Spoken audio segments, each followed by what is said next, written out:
Happy freaking New Year, my friends, and what better way to start off a new year than with, well, I guess it's not a new show anymore. It's been out a little while. It still feels new to me. It still feels fresh and exciting to me, and it is a new episode of the Marc Clair Show. Welcome back. So pleased to have you here, and I'm so pleased to have still continuing with me here in 2023, our amazing sponsors at Fox & Sons Coffee. No lie, I'm drinking it right now. It's Friday morning as I record this, and I'm trying to get all my work out of the way so I can enjoy the New Year's, enjoy my celebrations, have fun with family and friends, etc. And what's going to get me through this day of work? It's this Fox & Sons coffee, the Den Blend Dark. That's the one I like. That's the one I prefer. I think he has a new Costa Rican blend of some kind now. There's all sorts of awesome, fresh, incredible coffee beans available over at foxandsons.com. And that's not all, my friends. Of course, you got to use discount code.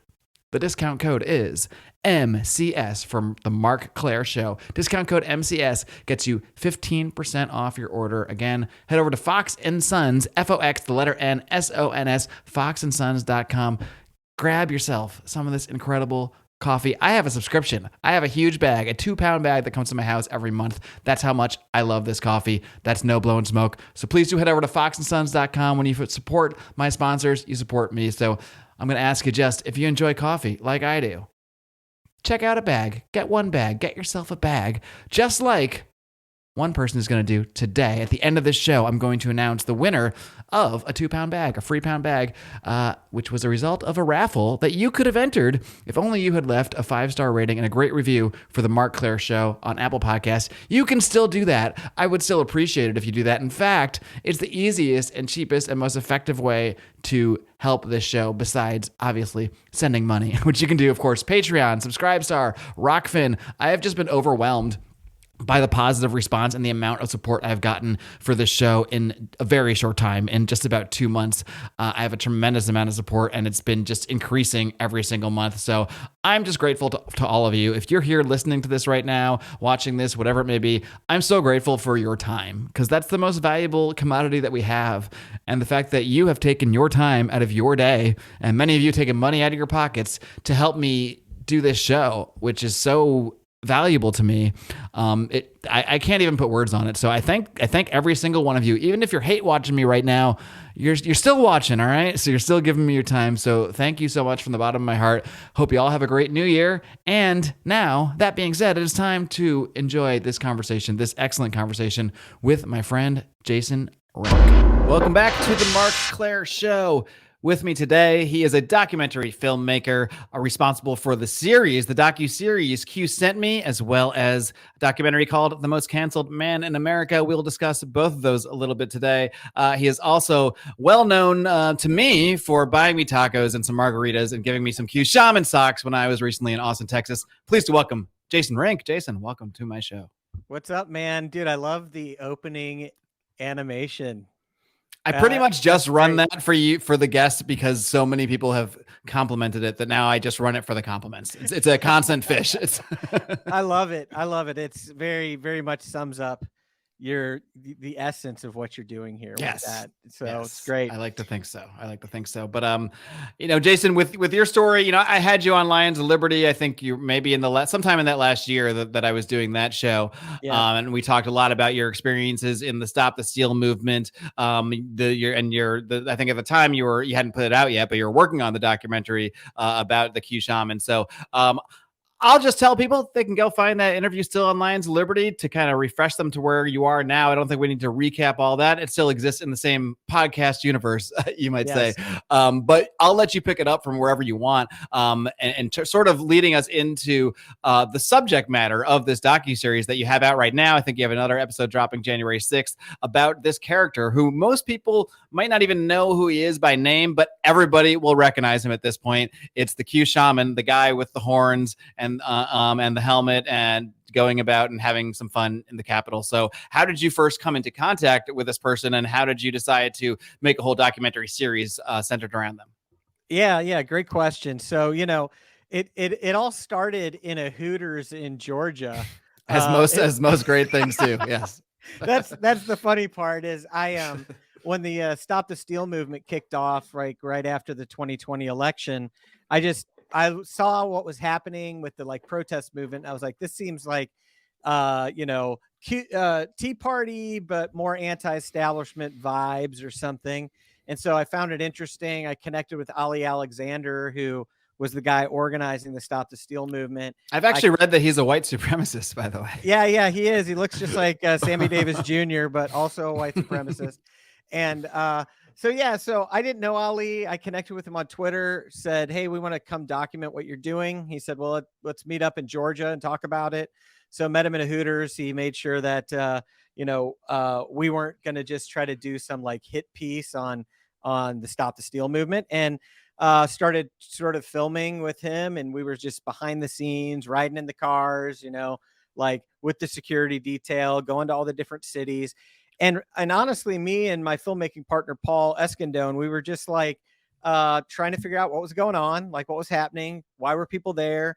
And that thing started to get its own momentum over those weeks and months. And, it was just rally after rally across multiple cities. And that whole journey obviously led us to be filming on January 6th, which really was just another Stop the Steal rally / Trump's final speech as president. And during that journey, as we're filming for what was going to be a documentary called The Steal, which we may still release in the future, we met this guy in Arizona and then interviewed him in December, who was just sort of a strange guy, used to beat on a drum out in front of government buildings and protest with a bullhorn. And so we interviewed him, and that guy was Jacob Chansley, or Jake Angeli, known as the Q-Shaman. But that first interview we had with him was in December of 2020. And most people didn't come to see who this guy was until January. And so when we were at the Capitol or in Washington, D.C. on January 6th, and his image hit the internet, we had his cell phone number. We were like, okay, we got to interview this guy and get his story about going to the Capitol.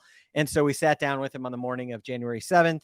And that would end up being one of the only unfiltered sit-down interviews he would give, because he found himself in jail 48 hours later and has been there ever since. So once we got that interview, we were like, well, we've got kind of an interesting exclusive here. Let's dig deeper.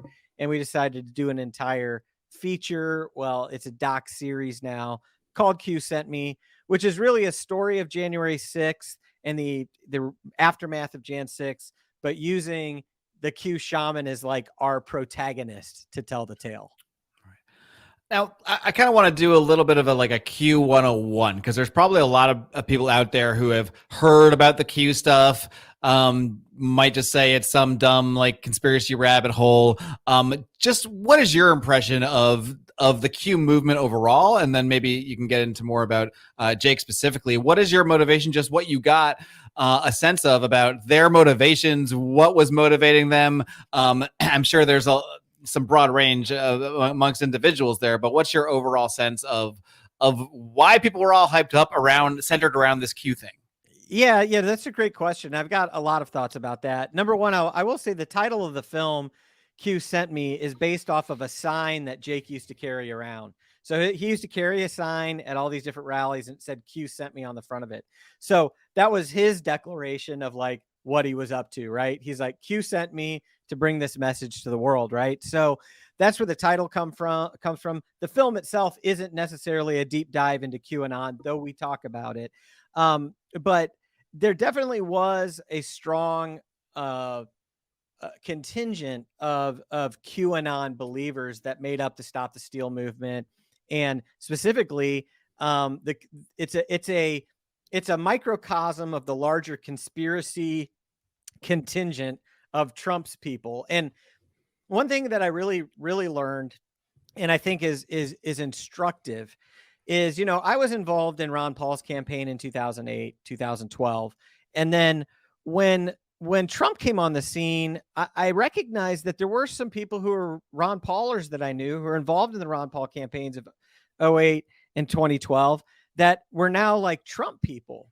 And it kind of took me off guard because I was like a libertarian and the Fed, Austrian economics, Mises, Ron Paul guy. But what I came to discover, and this was as I started to look deeper into who Trump was and what he did, was, Trump did something very similar to what Ron Paul did in that he was running against the system. He was the guy who was like the none of the above candidate, the anti-establishment candidate, right? Ron Paul was not welcome within the Republican or the Democrat establishment. And in the same way, when Trump ran, he couldn't run on his like list of National Review approved policy positions or, you know, even being a good Republican all those years, because that's not the case. So he's like, hey, there's a swamp, I'm going to drain it. There's an establishment, I'm going to go against it. The system's rigged against you, I'm going to fix it. And so he drew to himself all of the anti-establishment, anti-deep state, anti-globalist, whatever it is, people that really span left and right. And it turns out a lot of them are also down the conspiracy rabbit hole, or a bigger percentage than you will find in a normal Mitt Romney campaign, right?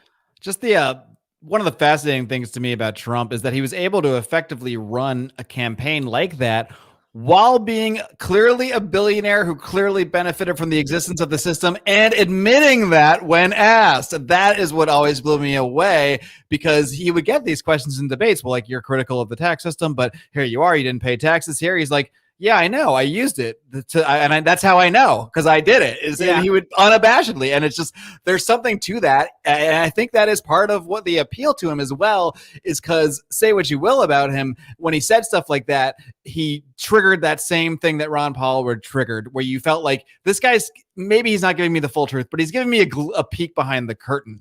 Yeah, and I think that is something that can really rile people up when done at the right juxtaposition of the stars and what have you.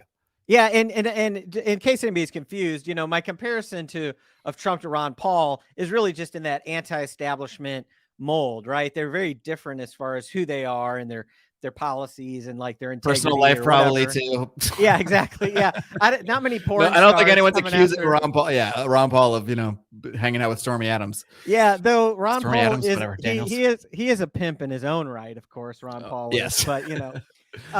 But yeah, so when you throw that sort of anti-establishment energy and you bring in the level of people who tend to be sort of conspiracy thinkers into the mix, you're going to have a lot of different unusual beliefs and ideas in there. And I'm not even disagreeing with most of them, right? I think a lot of things that are called conspiracy theories, I probably subscribe to a good handful of them. But when it comes to QAnon, what was interesting about that is you had sort of this collaborative drop of so you would call it like almost the Q scriptures almost, right? And you had this congregation, this decentralized online cult of people who, number one, during a season of this, were locked in their houses, not going to churches, not able to meet, you know, during COVID, like going down internet rabbit trails. A lot of them, frankly, in the boomer or Gen X age range. Okay. And, you know, QAnon ends up being kind of a Golden Corral salad bar of conspiracy ideas threaded together with this narrative that there's this sort of white hat group of good guys within the system that are leaking, you know, top secret information and sort of the plans that are happening behind the scenes, the 4D chess. And, you know, for whatever reason, people gravitated towards this and, you know, went along with this where, you know, and, you know, there's a lot of run of the mill ideas in there. I mean, it's like pedophile elites run the world. Okay. That's not a new idea. And, you know, the globalist central bank and World it's Bank, like 101 level stuff here, you know. Yeah, we know. Yeah, the distinction is that there was sort of this organized or this central figure who was putting out these mysterious Q drops, and people were sort of coming together to like determine what was meant and, you know, assigning value to them as things would come true or whatever. And I'm not a Q expert, but what I will say is like part of the reason I didn't become a Q person was because I felt like what I started to see was that this was more of an operation or COINTELPRO, or it was being used to neutralize the grassroots, really to get people to sort of lean back and be like, well, we don't know what the plan is, but we're going to trust it. And we do think this thing is going to work. All things are going to work out for the good of those that trust Q. And I think that is that's a mistake. And it was something that was used also to throw some red herrings around the election, where it was like, oh, hey, don't pay attention to the laws that were changed unconstitutionally or the chain of custody. Pay attention to the servers in Germany and the Dominion stuff and this and that. That was sort of the unprovable, outlandish stuff. And it also, so that brought sort of a negative connotation, or it discredited what I think were a lot of the actual provable election interference problems. And it's interesting because the Dominion stuff is actually that's like kind of, isn't that part of what Trump's people put forward as what they were trying to like go to court with on some of that stuff? I could be wrong, but I believe that was part of it. Yeah, well, what you have is you had some people that really got into Trump's inner circle during this time, especially post-election. From my experience, who were on the message boards all night, like with red eyes and coming into meetings with Trump the next day. Yeah, well, I mean, from my experience and what I understand, I haven't interviewed these two people, but I think Mike Flynn was pretty much a Q guy, and Sidney Powell, Q, and Lynn Wood. So you had some figures who were actually some of the more outrageous figures. And with Flynn, you have a guy who is actually part of the military, right? So it's like, that brings some credibility to it or whatever. And so, but I think they were Q believers, and, they were the ones who were pushing some of these theories that, I'm not saying Dominion machines aren't problematic or whatever, but it's like, when it comes down to what can you actually prove, what can you actually file a court case on, what can you actually hang your hat on? It was the more QAnon inspired theories and ideas that I think discredited the entire Stop the Steal movement, largely. Because we know they changed a bunch of laws. So like that might be a place to start, where they changed a bunch of laws, challenge whether they should have done that, challenge whether that's legal. I mean, that just seems like a logical place to go without starting in wilder, could possibly be true, but not as provable conspiracy land. So that seems like even the Stop the Steal movement was sort of led astray. So it kind of seems like Q to me is almost like a way to rally or corral a lot of the energy away from something productive and into this other thing, which we can also then lump into, oh, well, now you're terrorists because of this event that occurred as well. Yeah. And I do think there's a reason to really understand a lot of what happened post 2020 election, where I think the government was really trying to identify and track as many dissidents as they possibly could. And I think they did that through the Stop the Steal movement, January 6th. I think that it's likely that the government kind of has a record of any person who attended January 6th and is like part of the soft database of, dissident, citizens, right? I think that, I mean, if they had their phones on them, they have the data, like no doubt about it. Yeah, 100%. I mean, they used that to actually capture and prosecute some people. And so, I think that there were, and we now know that within Oath Keepers and Proud Boys and some other organizations, there were federal agents, so the point of the story is that for me, QAnon and the Q belief system, I think was, whether it started this way, ended up being an operation or disinfo operation that was used to sort of discredit, sideline, and destroy a lot of the good things that were happening through the real Stop the Steal movement that Ali was running, which was what he said, bodies in the streets, like humans protesting their representatives at capitals across the country in solidarity around election integrity. You would have been, though you would find some of these QAnon speakers at Stop the Steal events, I would say that the large portion of the people that I would consider sort of the real leaders of the Stop the Steal movement were not QAnon people. So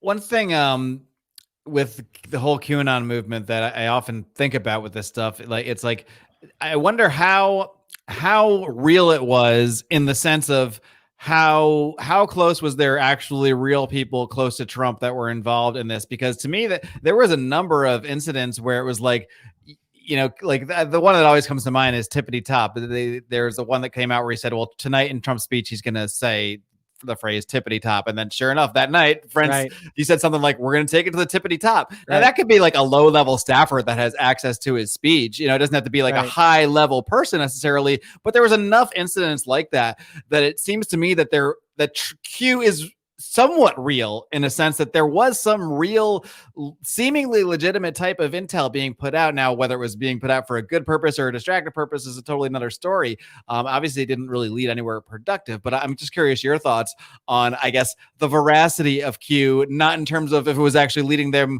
where the Q people would say they were, but just in terms of its real connections to Trump and other intelligence. Yeah, I mean, I think it's sort of like what you're insinuating, or maybe what you're pointing to is like that wherever these Q drops were coming from and whoever that was originating from had to have had some sort of access or influence within the Trump cabinet and whatever. And I'm not going to say that I mean, that probably is true. And what I do is I like measure Q on its fruits, right? And like, you had most people who were, hardcore QAnon were like, yeah, Trump's still going to be inaugurated, on the 21st or whatever it is. Yeah. Like, and some of them are still there's one still putting around like, oh, here's the meeting of the tribunals, and they're gonna like, it's like, all right, you got to really let this go. Yeah, and I mean, who knows, Mark? Like, Trump could become president again between now and 2024. I don't know, but it's like so. Yeah, I think it's very muddy. I think it's hard to. And I also think that there are people very close to Trump who were, didn't have his best interests or the MAGA movement's interests in mind. And so, I have, I think a lot of the intelligence agencies, for example, they were infiltrated with people who were opposing Trump, and, so it's like, hey, was it really intelligence people and they were in Trump's administration and they're being used to like neutralize and like discredit the movement because they're actually operating against Trump's, like, it's really hard to say. So I guess the clarifier is like, hey, there was something real to it, but by real, the question is like, what are the fruits? And I think the fruits are you've got a government controlled by the Biden administration, a red wave that didn't really happen. And so, and I would say in a lot of ways, like MAGA, is weaker than it's ever been in some senses right now. So if we're trusting the plan, dude, like, I need another solid Q drop to get me back on board. Something very Edgar Casey prophecy or, whatever. I need something powerful. So, yeah. You mentioned MAGA a few times, and I think there's so many cross sections here. MAGA overlapping with Q, overlapping with Stop the Steal, and to the common passerby, which I don't know if I really have common passerbys listening, but to the common passerby, a lot of this stuff is associated with what they see as negative, even if they're not the kind of person to yell white supremacists at everyone. Or I mean, just normal, regular people can automatically associate this stuff with just anger, hate. Well, not that many positive things, but I'm curious what your experience was having interacted with so many people that were parts of that movement, those movements, however you want to sort of define them. What were your impressions of the people themselves and their motivations for being involved in this in the first place? Yeah, I mean, there was quite a cross section. So, I voted for Gary Johnson in 2016. I did vote for Trump in 2020. And that was not because I was like a total make America great again, red hat wearing supporter at that point. I saw Trump as like maybe a stop the bleeding, buy some time candidate, recognizing that like the left's control over all the institutions and communication and media and academia and all that was going to be more dangerous for like my personal freedom and liberty. And so Trump was like a tourniquet, I was like, well, let's just try to do that. But this tourniquet might have slept with a porn star. Like, I don't care what, I'm just trying to live, dude. Like, yeah, he told him to grab him by the, what? So it's like, so for me, when I went to start follow Stop the Steal, I was pretty cold to like the MAGA movement, MAGA supporters. I didn't really know any, or that many. I mean, and so, but that's partially because I just don't have very many friends. So anyway, I go out and follow Stop the Steal, and I'm surrounded by people of all ages, all races, all belief systems. I mean, definitely trends towards Christian conservative more, but then you had guys like Brandon Straka in there who was part of the leading the movement, which he formed an organization called the Walk Away Campaign, which he had like 500,000 Democrats on his Facebook page that had decided to go for Trump in 2020. He's like a gay Democrat, ran into people like Ali Alexander, who, is definitely a dissident figure. He's not white, he was involved in election integrity stuff for a number of years, kind of a background political operator who I didn't know. Roger Stone, of course, Alex Jones, Nick Fuentes, and the America First movement, which I knew nothing about until I encountered Nick on the Stop the Steal trail and started meeting people who were a part of that. And I was like, wow, this is a very interesting group of predominantly young men, multiracial, but many Catholics.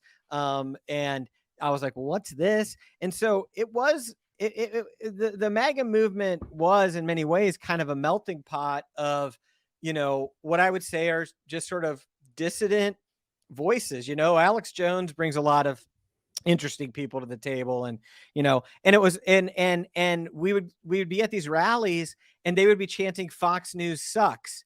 And I was like, I remember when Ron Paulers were like Fox News sucks, right? When Ron Paul supporters hit Sean Hannity with snowballs, but like to see what you would consider the main base of the Republican Party in many ways saying Fox News sucks, that was interesting. That there was the anti-interventionist, anti-war vibe that of Republicans seeing that Afghanistan was like a grift, So there were things in that dimension of it which really made me recognize, like, okay, this isn't just a Republican. This isn't just a bunch of Republicans. This is sort of the dissident faction of the Republicans, and they're the ones who put Trump in the White House in a big way in 2016.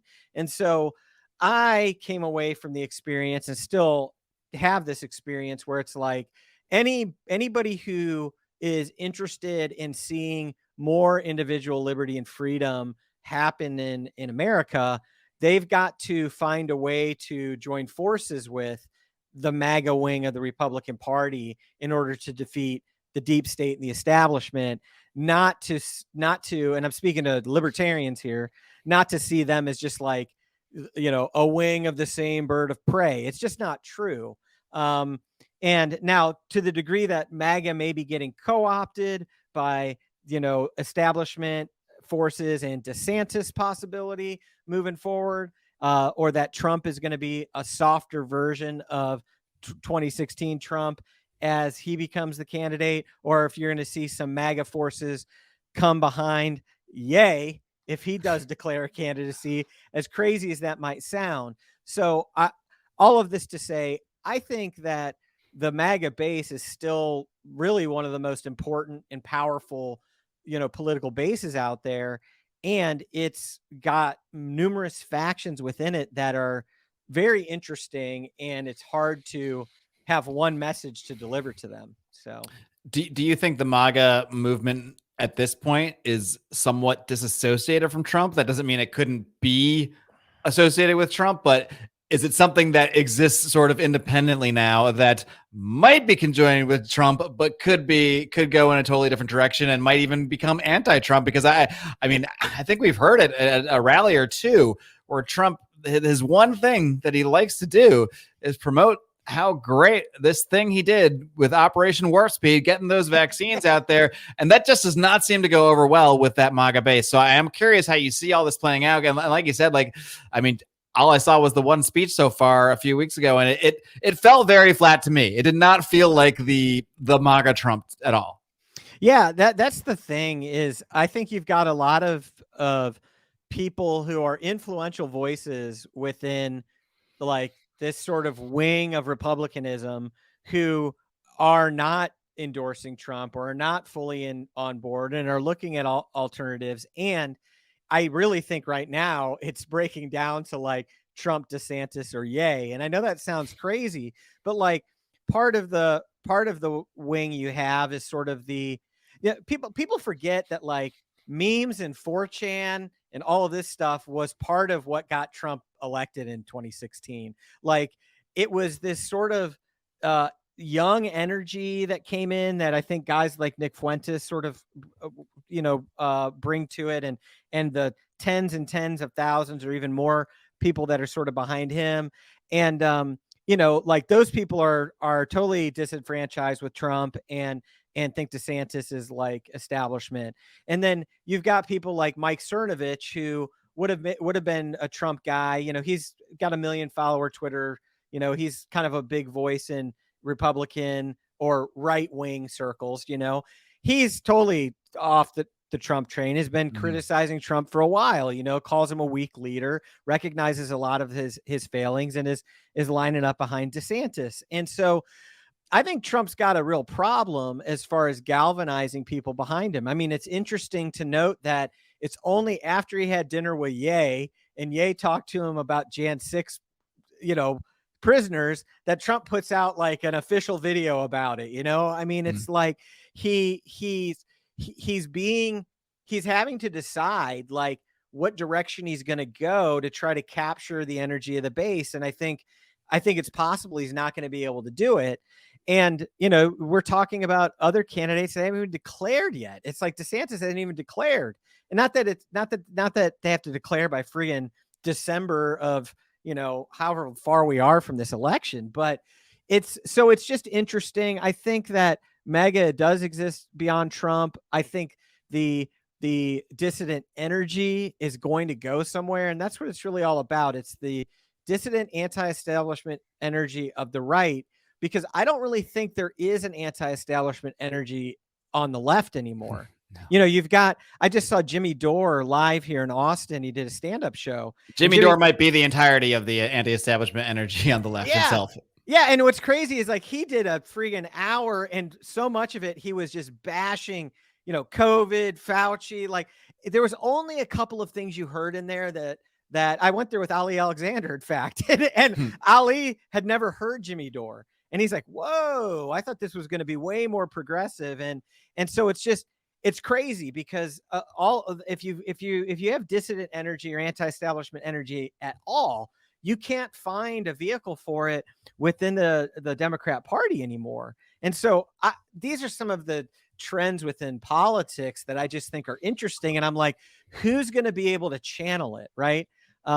Who's the one who can step out there and grab that alignment? And I think there's not a clear answer to that right now. Unless there's somebody who isn't there. I think it could be a good year for Rand Paul to run, frankly. I don't know what he would actually accomplish, but it's hard to picture him running with Trump already running, though. I don't think he wants to have his hair made fun of again. Yeah, right. Well, I think it's going to come down to who actually enters the race. Like, who's the first one who's like, I'm going to challenge Trump, because then I think you're going to see the dominoes start to fall, and you're going to get like guys like Mike Pompeo and Mike Pence and a bunch of people who there's no way they're going to win. But it's like we could enter a situation where we have Trump up against 12 or 13 people again. And, there's a real question as to whether or not that would be such a huge mistake. Again. Yeah. I mean, on the part of his opponents, the only chance you have against Trump is rallying one guy against him, because if you're dividing him against 11, it's over. Yeah. So I'm an armchair, political quarterback. I don't know why. I wish I wasn't. I wish I had. You've been on Libertarian podcast. That's enough. You don't need any more cred. Yeah. So, but that's what I see happening, and I think it's just interesting to watch, and but that energy is going somewhere. It's just a question of who's going to lead it in 2024, and the answer is very unclear right now. Right, and whether or not it gets dispersed to the point of ineffectiveness, I guess would be the story to watch there. Now you've mentioned him a few times, so I don't want to bury the lead too much, but I'm going to bury it for a little bit more, because we're gonna talk about Ye in a minute. But first, I want to talk about how you got to Ye, because most people have probably by now seen, or not really seen, Ye. He's wearing the Balenciaga mask or whatever on Alex Jones' show. The clips are still going around, the memes are still going around. Well, maybe we can start with one thing that you can confirm for sure. because you were his ride to that show. So can you first confirm it was actually Ye behind that mask? Because a lot of people are saying, how do we even know it was him? Yes. Well, we got an eyewitness. Yes, that is 100% confirmed that it was him. Now it could be a clone. I suppose the original Ye you met could have been a clone, but that's a deeper, that's a deep one. That is possible, but the one I was riding with was like spouting verses off the dome from the airport. And I was like, those are pretty sick bars. So I think it was Ye. But yeah, so the way that so what happened is I did pick him up from the airport in Austin, and then I drove to the Alex Jones studio the next day with him and spent the day at Alex Jones studio while that live broadcast was going down. And so I watched that happen in real time, just like the rest of the world, but was also sort of behind the scenes involved in the conversations that were going on when they were off air. And first thing I want to say is I'd never met Ye before. I ended up picking up Ye and Nick Fuentes from a private airstrip, and I had Ali Alexander in the car. So it was like, when you want to talk about a cast of characters, right? And the way this came up really was I had taken Ali to go see the Jimmy Dore show a couple weeks earlier. So he knew I had a nice vehicle. I have a Jeep Gladiator, very new, Rubicon. And Ali has known Ye for a while and had been talking behind the scenes during the whole developments of Nick and Milo and the whole thing that came together where Ye ended up sort of making some news over the course of the last couple of weeks. And so when he was coming to Austin to do the Alex Jones show, Ali called me up and he was like, "Hey man, can I borrow your truck and you can meet Ye?" And I'm like, "I'm in." So that's literally how it happened. And then I ultimately just said, "Well, why don't I just drive you guys around for the next day even and better, a half?" right? And so that's what happened. Yeah. So I ended up grabbing him from the airport, and I had about 18 hours of interesting excursions during that time. Wait, so there was like a whole day and night that passed before the show. So how much were you hanging out with Ye and Nick and Ali like during that time? Yeah. So, I know Ali and Nick pretty well to this point because, of the documentaries, and we put out a documentary on Nick. And so, I would say this, it's not like I just had a nice car, but, I also have the trust of Ali and Nick in that I have NDAs with both of them because of the projects we're working on. So it's like, they know they can trust me. And so, I picked them up in the evening at like 11, and we were taking them over to their hotel. And, one of the first funny things that happened is we were about 10 minutes from the airport, and Ye was hungry, and he's like, "Well, let's go to the Waffle House." And there was a Waffle House right on the other side of the street. And I'm like, okay, like, let's see what happens here. And so we circle around, we pull up to the Waffle House in Austin, and he doesn't put his mask on. He had it, but he didn't put it on. He just put his hoodie up. He's like, "Well, let's just go in, just act normal." So we go in, act like you're not with Ye. Slide into a booth. And this is one of my favorite parts is he pulls up the menu. The waitress comes over. She recognizes who he is. And she's like, "Oh my God." And he's like trying to get her to quiet down. And he says, "Hey, do you guys have wings?"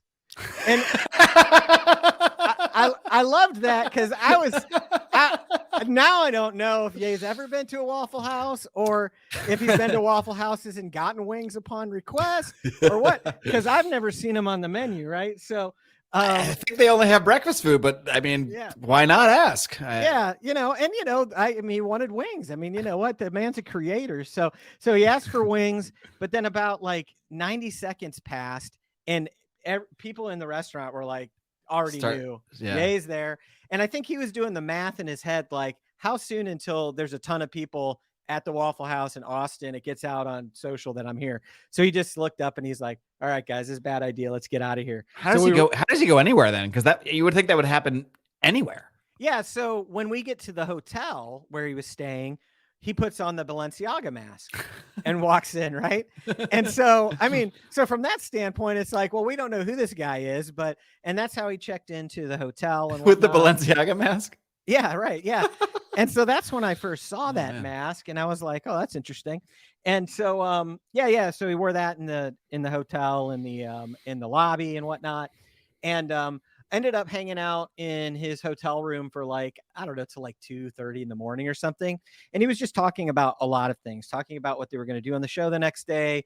They were talking about some different political ideas. He was talking about, stuff that had happened to him on, I mean, a lot of the different things and topics of conversation he covered on the Alex Jones show. I heard him talk about things in like a certain form at that point. He brought up that evening that he wanted to get a net and a Yahoo or a Yoo-hoo to take for props for the Netanyahu thing. Did he call it a Yahoo? Is that what he called the Yahoo? Yeah, he said we got to get a Netanyahu. And Netanyahu. Well, that's just some double layers there. Yeah. Netanyahu. Maybe it's a message. Maybe there's some layers here. Yeah. So I hung out for a couple hours, and it was interesting just kind of listen to him talk. And, it was that experience for me that I was like, not that I thought he was crazy, but like, people say that they're like, is he crazy? And it's like, dude, no, he's not crazy. He's like unconstrained creative energy is the way I would put it. Like, I mean, he has lots of thoughts going on at different times. And I felt like he can really articulate his thoughts well, but he does it in real time a lot. Like, so it's like, my experience was that he's like developing the thought as it's rolling out of his mouth. And like, then he's shaping like he started the sentence that he hasn't finished yet. Yeah. And I've done that before. I don't do it usually because that's usually not going to turn out. I'm going to be misunderstood or whatever.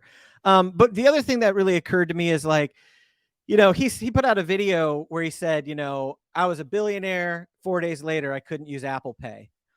That experience, I think, really impacted him in a big way as far as recognizing this huge problem of the power structure being able to shut people down for what, in his opinion, is just free speech. Even if you're one of the most famous, richest people in the planet, probably, but definitely in the United States. Yeah. And so on the other hand, it's like, well, of course he's going to find friends with a guy like Nick Fuentes, who's been debanked, deplatformed, all for saying the wrong things, right? Ali Alexander, which he'd known Ali for a while, but like some people are like, how did this happen? It's like, dude, once you get canceled, once you're deplatformed, once you see this thing happening or the Department of Justice, the FBI coming after you because you film a documentary, whatever, it's like you start to say, hey, wait a minute, like, who are my people? And my people are the ones who are in the same boat with me, right? It's not even about ideology at that point, because it's about like, all right, look, here we're the ones being disenfranchised from society. So maybe we said different things to get to that point, but now we're the disenfranchised. So who else can you team up with at that point? Yeah, exactly. I mean, it's like I have we have a podcast called Cancel Proof, and we stream it on cozy.tv, which is the platform Nick Fuentes set up. Well, it's like, my YouTube got shut down, and people are like, well, why don't you go to Rumble? It's like, well, I can go to Rumble too, but like, I'm welcome over here. And it's like, I have no issues whatsoever. I know I'll never be taken down there. And so it's like, so that's what happens here. And what I think is so interesting about what Ye is doing now is I think he's sort of being a free speech martyr in some ways. Like, he's throwing himself on the fire. He's going headlong into sacred narrative and saying, what are the things I can't say? Okay, cool. Let's do that. And at the same time, I think it's possible that he could like break that whole distinction where it's like, look, he says all the things nobody can say. And it's like, now it takes a lot of things and puts that beneath it. It's like, well, hey, at least I didn't say what Ye said, right? I mean, on one hand, almost like forming a protective layer over everybody else. You're like, well, look, maybe I have these crazy ideas, but I don't even say things. I don't say I love Hitler or anything. So yeah, whatever. And it's also interesting, just to go down this rabbit hole a little bit, is I was live in studio. Well, let me get to studio real quick. So the next day I pick him up and we drive to the studio, and he was not wearing his mask during the car ride over there. But almost to the studio, he's like, hey, we got to stop and get a net. So we pull off at a sporting goods store. I go in, I bought 4 nets. we picked one of them. It's the one he used on the show. You just bought 4 to see because you didn't know which one he'd like. Yeah, he wanted us to buy 5, and I was like, oh, no, I got limits, dude. I don't buy 5 nets for random strangers. Yeah, so we roll in there, we get that, and then we go over to the studio. And what's interesting is he put his mask on, and when he went and met Alex Jones out front, he had his mask on. Like Jones actually, I think only one for like a split second actually saw Ye's face, because he wore the mask the entire time and nobody knew he was going to do that. That was a surprise for everybody, all of us. We just didn't think that's what was going to happen. And what's interesting is it's like, this is where I get into Ye genius land. And I agree with these people who say he is, who have more experience with him, is that, by wearing the mask, he like turned the whole thing into performance art and like meme magic. And like, there was just something that happened as a result of that.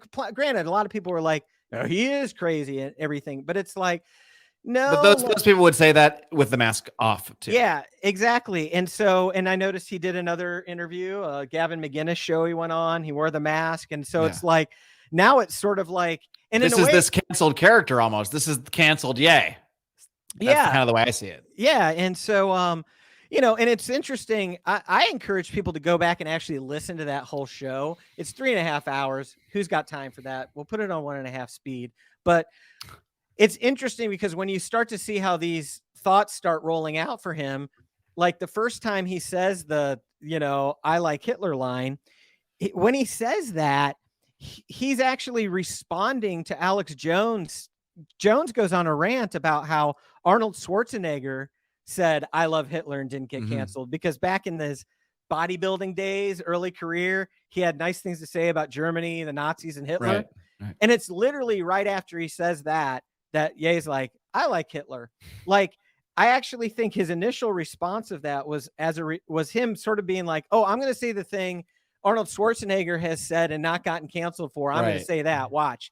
And so I'm not here defending or saying, like, I don't have to defend. It's your interpretation of events, but that I'm just, I was there live, and then I rewatched the events, and I'm like, oh man, there's really more going on here than the sound bites lead people to believe. And so I think what he's doing is very interesting. I think that it is significant that,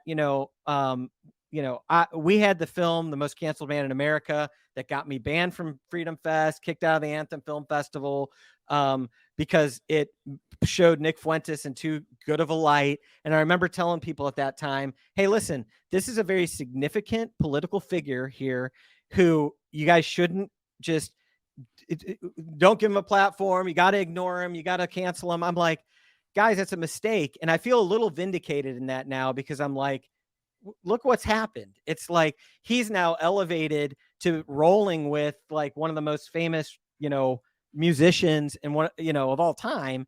And he's part of his like political entourage.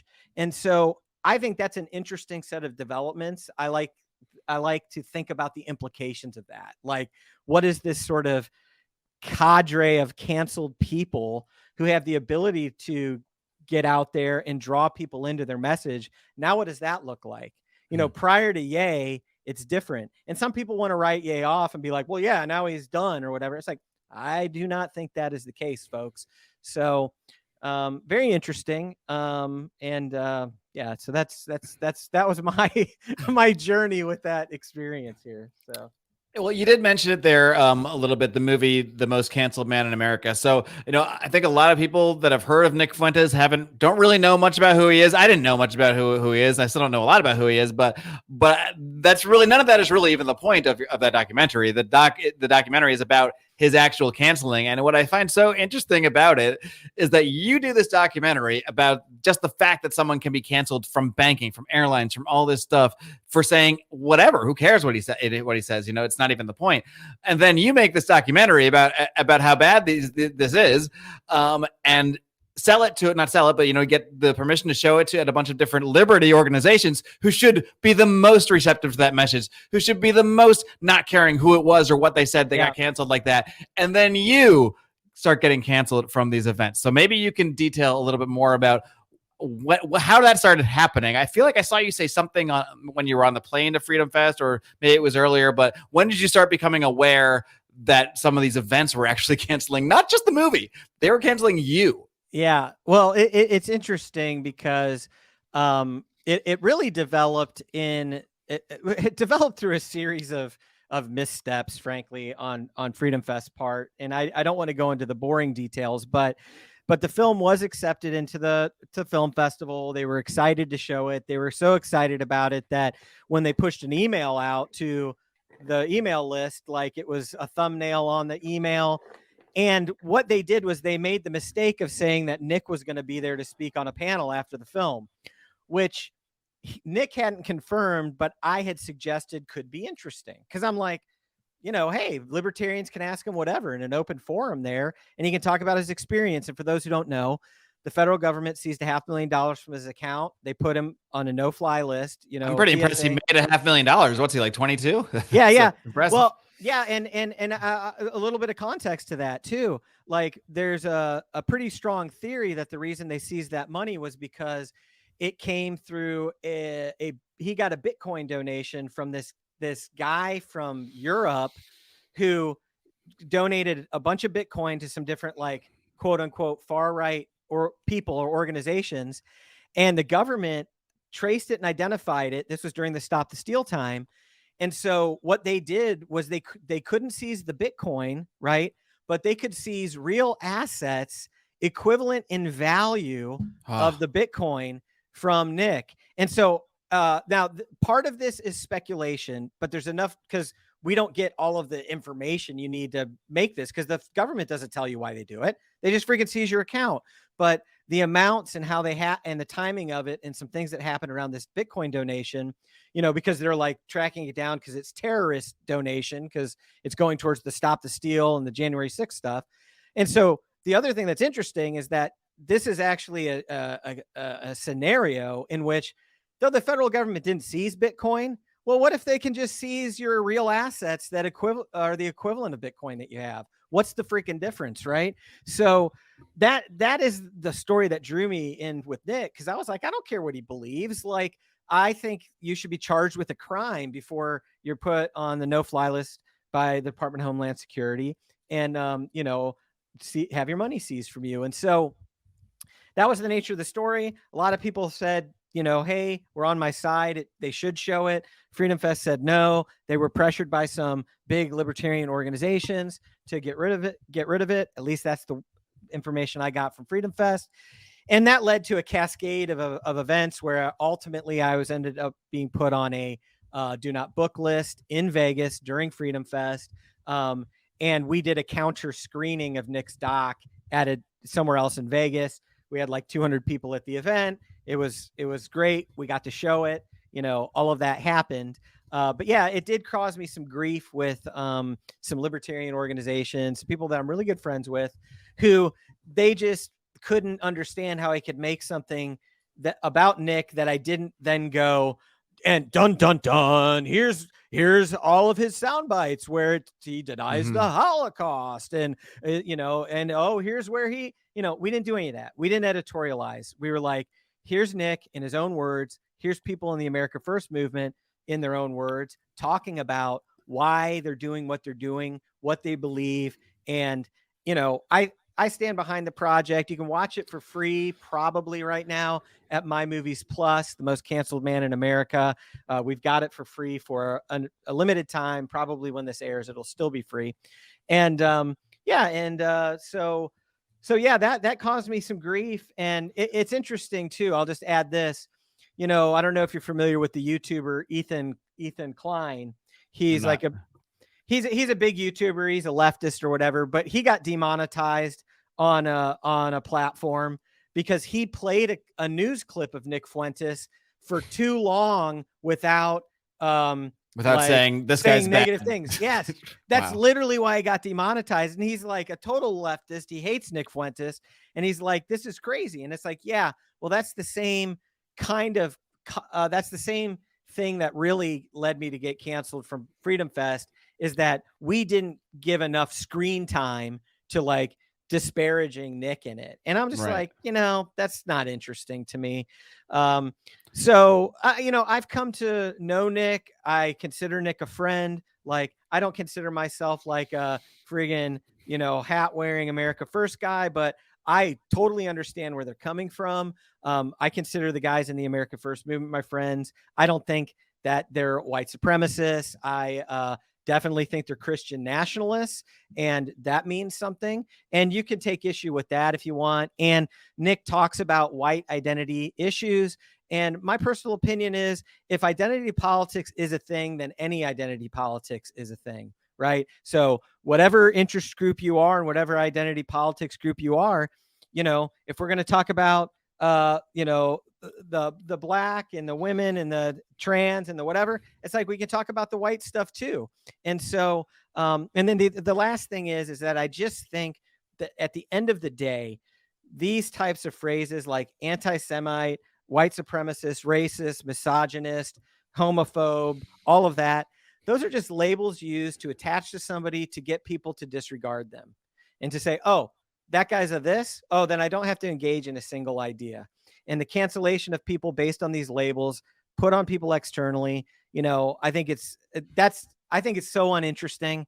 And it's like, so when I see a label like that attached to somebody, as a journalist, as a documentarian, I'm like, oh, these are the stories I want to check out, because these are the ones that are not getting told. People are not seeing what's happening here. And that's what I feel like I'm up to in all of this. One thing I just wanted to dig into a little further on that, like, do you have any idea, like the chain of custody, or like the legality of, I get canceling your movie from a venue. Like, I don't agree with it, but I get how a private venue can decide, I'm not going to have this movie there for whatever reason or whatever, and say we don't want to run it. But you were canceled from just hotel rooms. Yeah. Like, how does that, first of all, like, how does that happen? Like, who is in a position to tell a hotel manager who's probably not even like thinking about politics or whatever's going on in the hotel that you need to cancel this person from a hotel room? And how is that even legal? I guess hotels are private entities who can cancel rooms if they want. I guess that's probably is legal in that sense. But like, do you have any sense of how that all happened? Yeah, I did get to the bottom of this. And by the way, to anybody wondering, I actually have nothing but love for Freedom Fest now in my heart, because this is the past. And, I still really, as people, really like the people who run it, and like a lot of the work that they do. And so this isn't me just trying to rehash some thing, but I do think this is important. Okay. And so when we realized that the film was getting canceled, I had reached out to Freedom Fest and I said, hey, I understand you're not going to show my film, but I still want to attend the event. Can I do that? Like a normal person who buys a ticket and goes? Yeah. Like, I'm like, I'm going to buy a ticket, because when my film was in the thing, I didn't have to buy a ticket. I got a free ticket. Now they kicked me out, I was like, well, I do want to buy a ticket. Are you guys down? I'm not going to cause any trouble. Like, I'm just going to go there to see my friends, and they're like, yeah, no problem.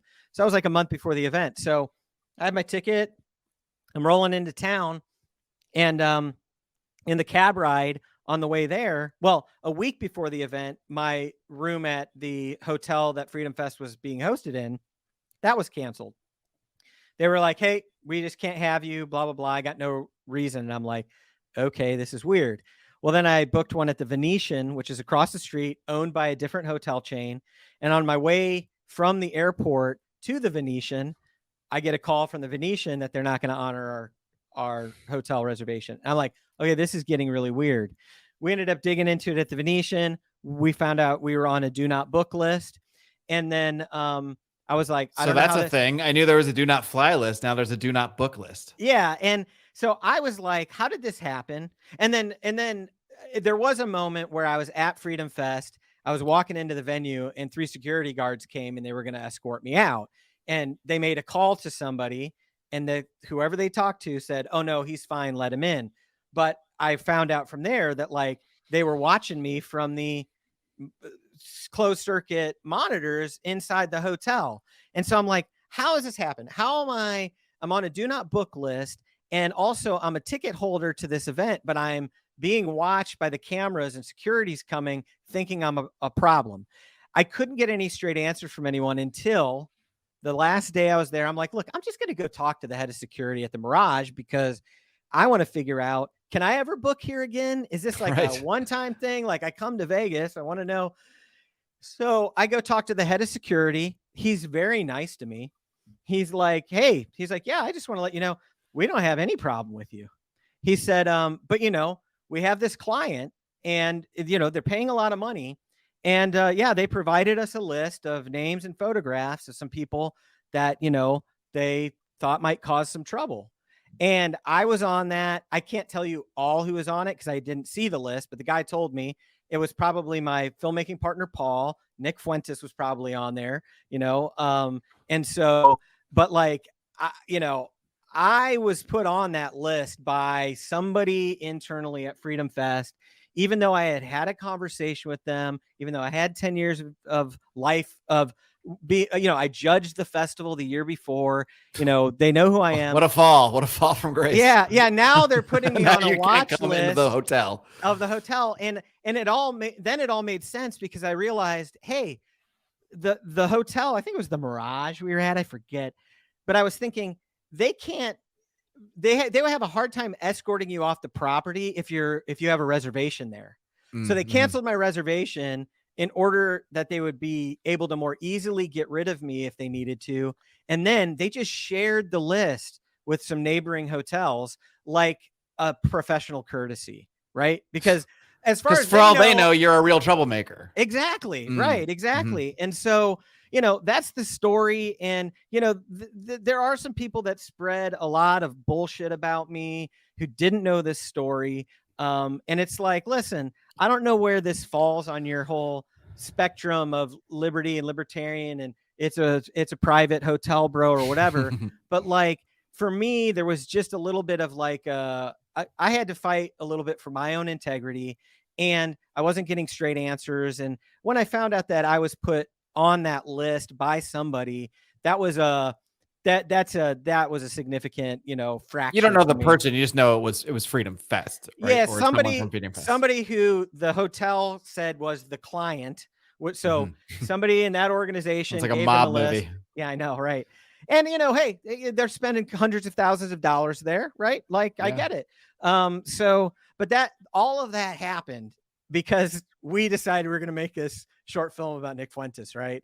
And so for me, you know, I'm like, you know, how weird can this get, you know? And during this whole time, you know, the Department of Justice, the FBI was trying to get our footage from January 6th. And, you know, and so I think a lot of people would have stopped somewhere along the way and been like, dude, I'm just going to friggin' put this project on ice, you know, whatever. I'm not going to pursue this stuff. But that for me is not the answer. The answer is I want to be more fearless about this kind of stuff. I want to take steps to continue to be bold, to go out there and be like, look, I don't care if they cancel me. I might lose some friends in the process because I'm going to rub shoulders with, you know, now that I'm hanging out with Ye, it's like, well, he loves Hitler. Okay, well, I must love Hitler. And, you know, you're one step removed from loving Hitler now. So I know, right. And that's the thing is like, I have no room for guilt by association in my life. Like, I don't cut people out and disavow people who I disagree with on anything.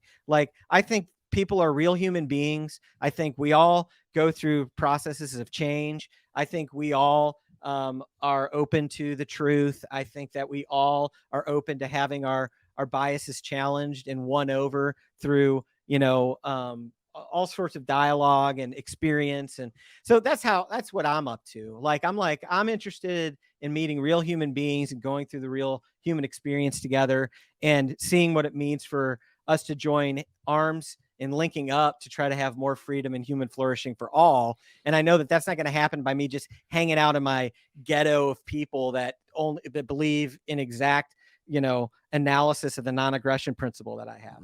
Right.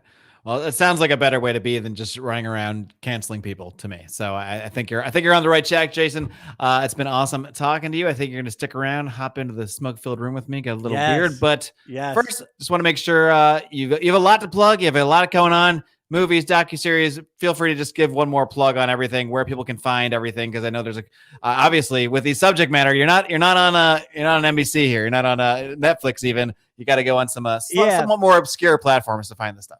Yeah, go to My Movies Plus is the website. You can also get the Movies Plus app on Roku and on your phone. These guys are dedicated to free speech. They'll put the left-wing Jan 6 movie and the QAnon one on there. You know, they really want the people to decide. They've been a home for the projects we're doing. You can probably see one, if not both of these films for free right now, because we are doing some promotion right now around January 6th, and we're just trying to draw attention to it. And then if you want to connect with me, you know what? The best place to do that is go check out my stream at cozy.tv, the Cancel Proof podcast. And but I'm still currently banned from all major social media platforms, essentially. So yeah, that's where you find me, man. And yeah, and then if you want to sign up for our email list on the Q Sent Me Movie, go to qsentmemovie.com, and we do give people alerts on new developments and when we drop a new episode. All right, Jason. Well, one place you'll never be canceled from, that's right here, the Marc Clair Show. You're always welcome. You know, once you buy a man some tacos, margaritas, and socks, you know, it's a bond for life. So it's a been a pleasure, Jason. And, you know, thank you for coming on my show. Appreciate it. Yeah, man. Anytime. All right, friends, I hope you enjoyed my conversation with Jason Rink. And as always, the conversation did not end there. We continued it. We hopped over into the smoke-filled room where we dug a little bit further into Jason's own personal thoughts about, I'm afraid to even say it. Should I even say it? Yeah. The election that occurred in 2020, I can say that. This is the test. This is a test. Boop, boop, boop. This episode is a test of the YouTube censoring system. That's right, because Jason has a bit of a reputation for being canceled, as we discussed on the show, from everywhere, from hotels, from podcasts, from YouTube streaming services, YouTube channels. Anytime he appears on a show, he tends to get them a strike. So I'm taking a little risk. I am putting this up on YouTube, but I have other platforms. So you'll definitely find it on Rumble, on Odyssey, et cetera, et cetera. But we'll see. We'll see if Jason gets me a strike. I got a fresh channel, so I'm ready to roll the dice. We'll see what happens. That being said, as I mentioned at the top of the show, I do have a 2-pound bag of Fox & Sons coffee to give away. This is an awesome giveaway because the coffee's awesome. A 2-pound bag. I don't know. Maybe if you're not me, it would last longer. For me, it lasts a month, but that's because I drink a lot of this coffee, like probably way too much because it's just that good. Now, I have a little system here. I've assigned everybody that sent me an Apple Podcast review, a screenshot, sent me that to markclairshow@gmail.com, where you can send me your thoughts on anything. They sent me those reviews. I put them in a list. The list assigns a number to them, and then I have a random sequence generator that's going to tell me that number. And that's how we're going to do this. And you can't really see my screen. I guess I could try to share it, but that sounds like too much work. So you're just going to have to trust me here. I don't know what benefit I would have to rigging this, much like the 2020 election, rigging this event of who's going to get this free 2-pound bag from Fox & Sons. So what I'm going to do, I'm going to hop over to my random sequence generator. I'm going to hit generate that sequence, and the number at the top is the number of the person on my spreadsheet that I'm going to send this back to. So let's see. Here we go. Live and in person. It is number 2. Number 2. And who is number 2? Let's head to my spreadsheet. This is just in the order that they came in. So, you know, there's no bias here. Number 2 is Clay. My man, Clay. Congratulations, Clay. You are getting a 2-pound bag of Fox & Sons coffee sent directly to your address, which I will have to get from you. Or no, I probably have it on Patreon. I don't know. But either way, Clay, I'm not going to say your last name in case you don't want to be outed. But Clay is a good dude, great supporter of the show, and I'm happy to be sending him now a bag of coffee. Well, I'm not going to send it. Stephen Fox is going to send it, the proprietor of the excellent Fox & Sons coffee. That being said, don't forget to use discount code MCS over at foxandsons.com. And of course, again, like I mentioned, this conversation continued. We talked about the U.S. election, the 2020 election, Jason's personal thoughts on it, et cetera, et cetera. And if you're a patron of the show, not only do you have that sitting there for you, and by patron, I mean Patreon, Subscribestar, Rokfin, you got the smoke-filled room with Jason Rink. You also have early access to my interview with author of I Hope They Serve Beer in Hell, Tucker Max, a guy I think many of us, at least for me when I was in my 20s, was just like the greatest thing ever. He wrote some hilarious books about his drunken antics, but he's really changed a lot over the years, and his journey is what we focus on in next week's episode, but it's available right now if you are a subscriber of the show. So head over, you can find the show on Rokfin, Patreon, Subscribe Star. I don't care how you do it, but you'll get early access to that episode, as well as the latest edition of Marc's Monthly Musings, which I just posted, in which I recap the prior month, give some of my thoughts on some things going on in my life, things I'm reading, things I'm watching, etc. So you can enjoy all of that. All the links you could ever imagine are all available at marcclair.com. That's marcclair.com. That's all I've got, my friends. Thank you so much for joining me, for continuing on this journey with me here in 2023 and well beyond. Till next time, my friends, in case I don't see you, good afternoon, good evening, and good night.